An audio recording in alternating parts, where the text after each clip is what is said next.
Hello students, welcome to our first e-learning exercise of this extended break. So I wanted to take some time to get you familiar with some key signatures because that's something that we do very often in class.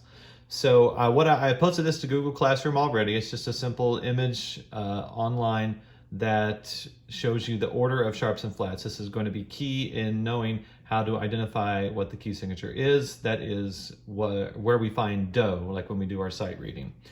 So I've said this in class before, I'll reiterate it. The order of sharps goes this way, but the reverse is the order of flats. The way that I remember it is Foxy cheerleaders get dates after every ball game.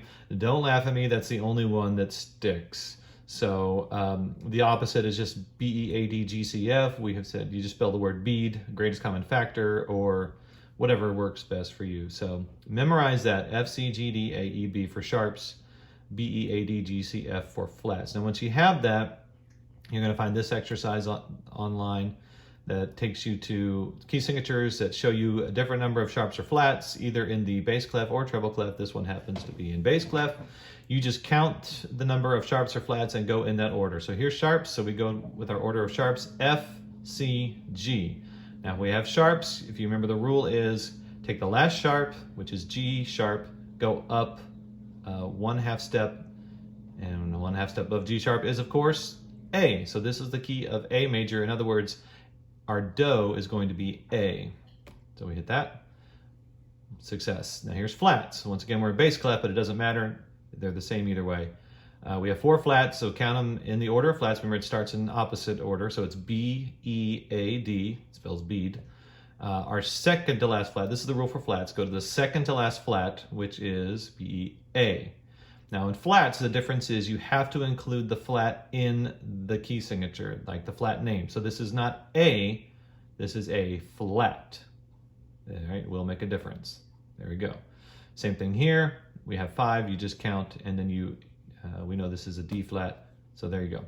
The only exceptions to these are if you have 1 flat, which it's not displaying that right now, but if you have 1 flat, just memorize that is the key of F.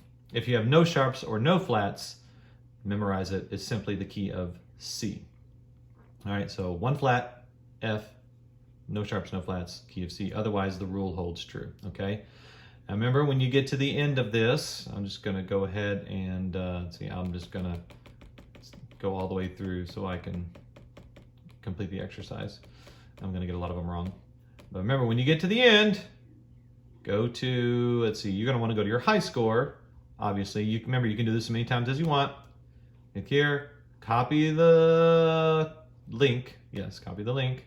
And then go turn that into Google Classroom. If this is the first time you've done it, it'll ask you to sign the report first. You just type your name so that I know who you are, okay? Happy e-learning days. Thank you.